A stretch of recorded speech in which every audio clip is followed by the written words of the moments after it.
20 years of excellence. Sun International Institute of Tourism and Management.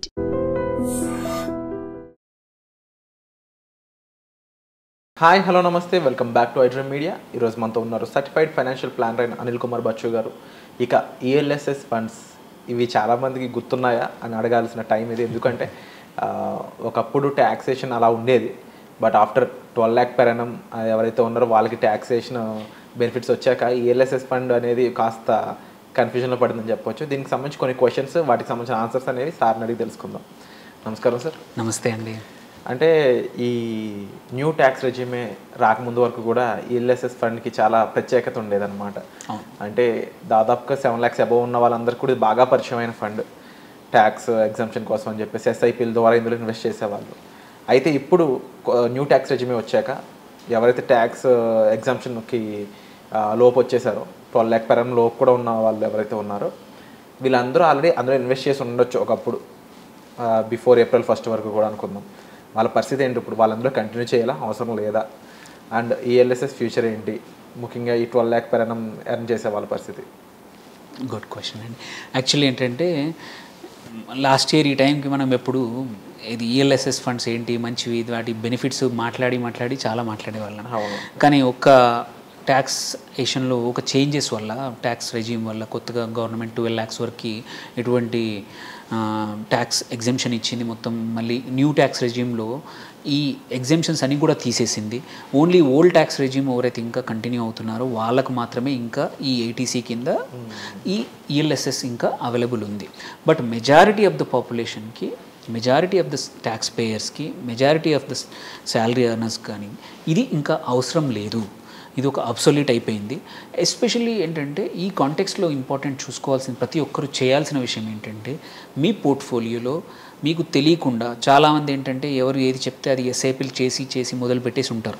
అక్కడ ఒక 5,000, ఇక్కడ 10,000, ఇక్కడ 2,000 చూస్తే ఎక్కడికి వెళ్తున్నాయో కూడా తెలియదు ఎస్ఐపీలు, అలా వెళ్తూ ఉంటాయి.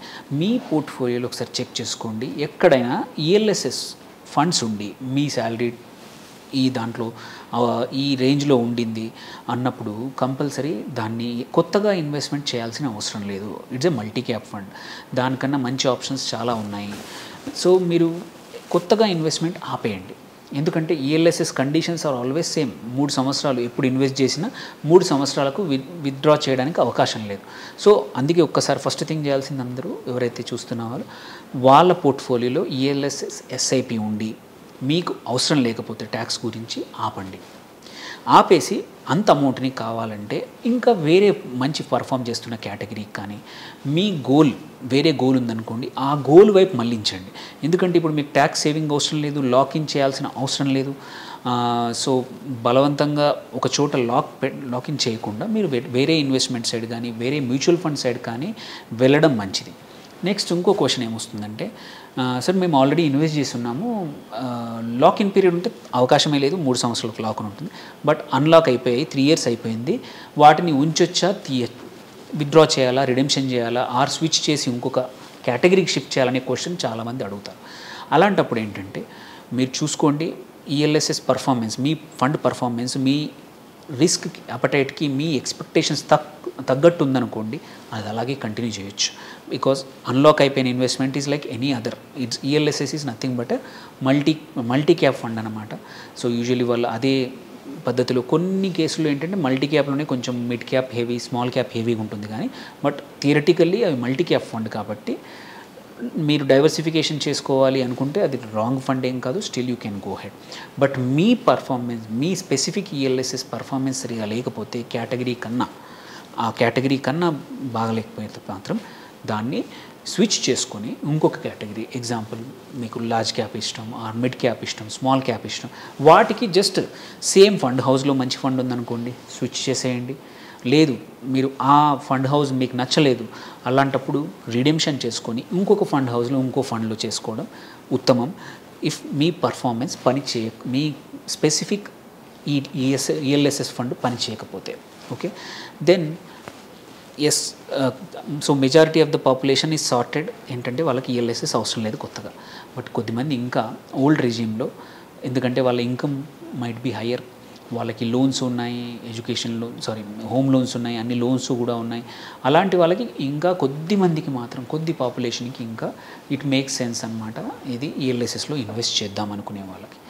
అలాంటి వాళ్ళు కూడా ఎలాంటి ఫండ్స్ ఏవి బాగున్నాయి ఇప్పుడు అలాంటి వాళ్ళు ఇంకా చేయాలనుకుంటే మాత్రం రీసెంట్ పర్ఫార్మెన్స్ తీసుకుంటే కూడా లాస్ట్ 3 years రిటర్న్స్ తీసుకుందాము యావరేజ్, బికాజ్ ఇది 3 years లాక్-ఇన్ కాబట్టి ఇందులో ఇన్వెస్ట్ చేయాలంటే లాస్ట్ 1 year పర్ఫార్మెన్స్ చూడడం మీనింగ్లెస్. సో ఒక 3 years, బికాజ్ మనం 3 years ఎట్లాగో లాక్-ఇన్, ఒకసారి ఇన్వెస్ట్ చేసామంటే 3 సంవత్సరాలు. సో మనకు రిఫరెన్స్ పాయింట్ కూడా ఏంటంటే లాస్ట్ 3 yearsలో ఏ ఫండ్ పర్ఫామ్ చేసిందో అక్కడ పెట్టడం కొంచెం మీనింగ్ఫుల్. సో అందుకోసమే లాస్ట్ 3 years మంచి పర్ఫామ్ చేసిన ఫండ్స్ తీసుకుంటే మోతీలాల్ ఓస్వాల్ది లాంగ్ టర్మ్ ఈక్విటీ ఫండ్ ఉంది, అది 34% 3 years యావరేజ్ సిఏజిఆర్ ఇచ్చింది. అట్లాగే SBI long term equity fund, అది కూడా ఇంకొక ఈఎల్ఎస్, ఇది కూడా 31% ఇచ్చింది. Then ITI long term equity fund, ఇది కూడా 29.95 ఇచ్చింది. అండ్ ఆల్ టైమ్ ఫేవరెట్ ఎప్పుడు కూడా హెచ్డిఎఫ్సి ట్యాక్స్ సేవర్ ఫండ్ 28% ఉండింది.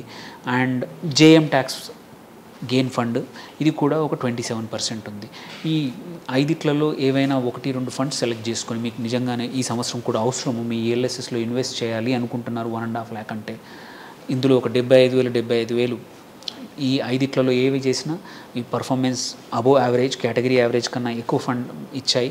అండ్ ఎస్పెషల్లీ ఇందులో లాంగ్ టర్మ్ మంచి పర్ఫామ్ చేసిన ఎస్బీఐ లాంగ్ టర్మ్ ఈక్విటీ కానీ హెచ్డిఎఫ్సి ట్యాక్స్ సేవర్ కన్సిస్టెంట్గా ఇస్తూ ఉన్నాయి సంవత్సరాల తరబడి, వీటిని సెలెక్ట్ చేసుకోవచ్చు. సో ఇంకా అవసరం ఉంటే, బట్ మెజారిటీ ఆఫ్ ద పాపులేషన్కి మాత్రం ఈఎల్ఎస్ఎస్ ఇంకా అబ్సొల్యూట్ అయిపోయాయి. మీ పోర్ట్ఫోలియో క్లీనప్ చేసుకునే హై టైం ఇది మీరు చేయకపోతే. సో ఇంకా ఈఎల్ఎస్ఎస్ గురించి ఎక్కువగా డిస్కషన్ రాకపోవచ్చు ఫ్యూచర్లో, బట్ ఇది మాత్రం కరెంట్ పరిస్థితి అండి. సో రకంగా అవుట్డేటెడ్ అవ్వబోతున్న ప్రోడక్ట్ అనిపిస్తుంది, మళ్ళీ అలా అని చెప్పేసి కాకపోయి ఉండొచ్చు, but depends on the different people's perspective అని చెప్పొచ్చు. బట్ ఎనీవే దీనికి సంబంధించిన ఎన్నో విషయాలు మీరు తెలుసుకున్నారు కదండి.